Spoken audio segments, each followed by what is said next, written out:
Want to be able to peek like this?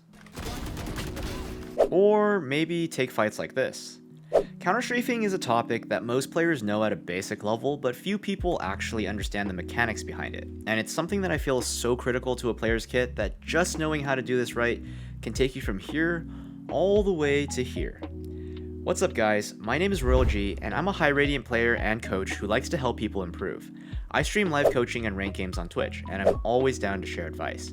Today, I'm going to share with you my secret method to mastering the counter-strafe, so let's get into it. Coming from a CSGO background, counter-strafing has always been an extremely important concept to me. As some of you may know, the movement in CS is faster than in Valorant, which also means counter-strafing requires much more precision. During my days of playing semi-pro trying to make it big, I put in countless hours perfecting this, which is where I developed this set of techniques to master counter-strafing. I taught this to a few of my teammates who were also semi-pro at the time, and it's always helped them improve massively. And as a meme, they all started calling it the royalG method.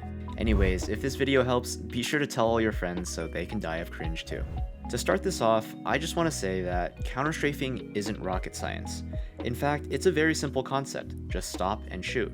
So my goal with this video isn't to reinvent the wheel or anything, but to explain how you can make the best damn wheel ever. The easier it is to learn something, the more it's taken for granted, and naturally that's a problem when barely anyone understands how to master this fundamental other than the pros. When I first came up with this method, I just wanted to push my limits in syncing up my movement and aim. But as I taught people how to do it and the insights behind why I designed it, I realized that one big stumbling block people ran into was understanding the counter-strafe at a fundamental level.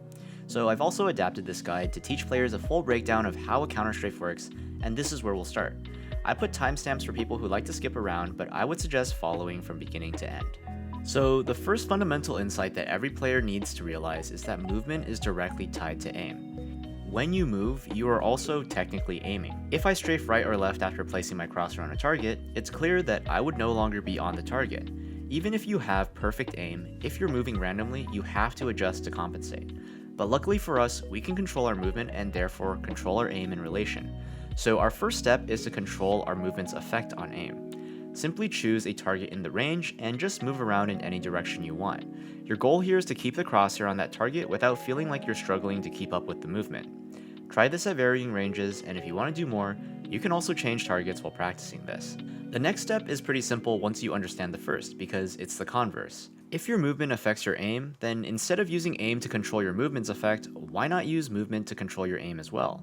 Even if I don't move my crosshair, I can still technically aim because I can use movement to reach the target. And the insight behind this is that if I can control my movement perfectly, then I can also make my aiming more efficient.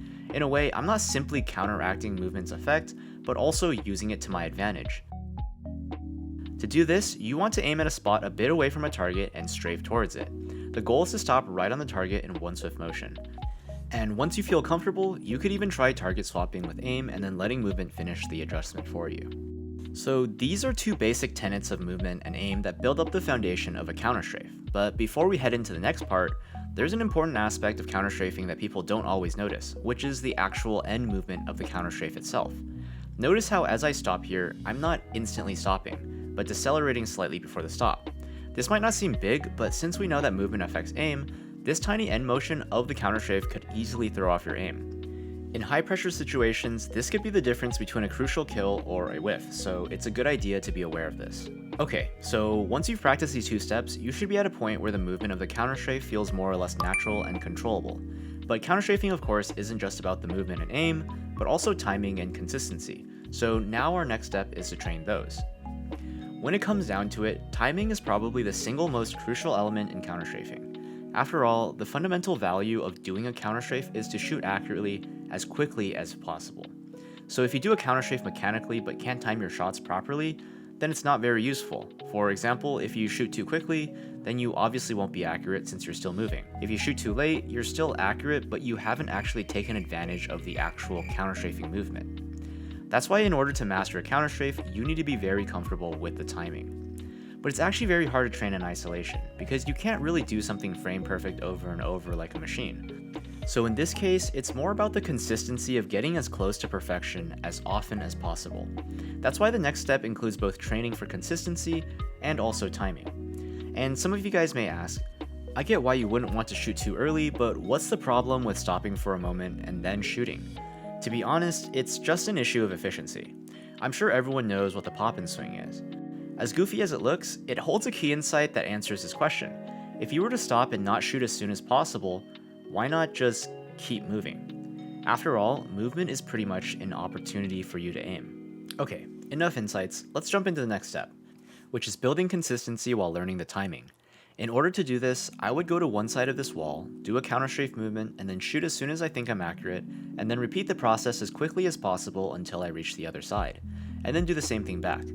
The goal is to comfortably counter-strafe and hit the timing for accurate shots. This technique is pretty simple, but beware of some key mistakes when practicing it. First, you don't want to do too small of a movement, because then you won't actually be at maximum speed to counter-strafe properly, which could mess with your timing.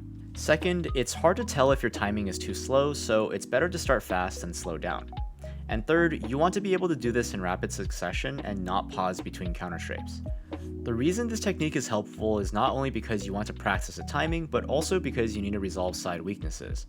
For some players, swinging right feels easier than swinging left and vice versa, but because they never really test it, they don't actually realize that. So this is a good way to just fix it over time. At this point, you have everything you need to build your foundation in counter-strafes, but because our goal isn't to just learn but also master the counter-strafe, I developed this test that can help you progress check. This is probably the most unique part of my method because it's created specifically for this purpose. Without this test, it's hard to tell if your control over counter-strafe is actually complete. So what you would do is swing towards a target, counter-strafe so you can only shoot one bullet, and then immediately strafe again. The idea is that you're not only testing your movement, but also your ability to time your bullets perfectly, if you're doing it right. This requires a good amount of discipline to use properly because there's a number of mistakes people have made when I taught them this. First, you cannot stop for longer than a moment. The goal is to give yourself only the space of one bullet to hit the shot, otherwise you aren't actually testing your timing. Second, you should not be aiming at all. Aiming lets you time your movement by adjusting your crosshair positioning and therefore kills the purpose of understanding your movement here. And third, you should not treat this as something to train, but only something to progress check. The technique itself is interesting, but it isn't very efficient for practicing. If you can do this easily and consistently, then I would say you're probably doing it wrong. Even as a top 100 Radiant with years of FPS experience and hundreds to thousands of hours of training, I can't do this perfectly. Which also means if you can't do this, you shouldn't be ashamed either. Mastering the counter-strafe isn't meant to be easy. If you've practiced each step up until this point and can do each comfortably, this is when we can finally start to piece everything together for the completed movement, and also the final step, the full practice. Now, honestly, this practice is something that a lot of people have probably done before, but just not properly. So basically what I'm doing here is just shooting bots while counter-strafing. I counter-strafe, shoot, counter-strafe, shoot, counter-strafe, shoot. But of course, there's a few things you need to do right. First of all, you should be on the target already by the time your counter-strafe ends, because movement is an opportunity to aim. Also, you should be minimizing downtime by finishing a counter-strafe shooting and then immediately moving again if possible, like the test.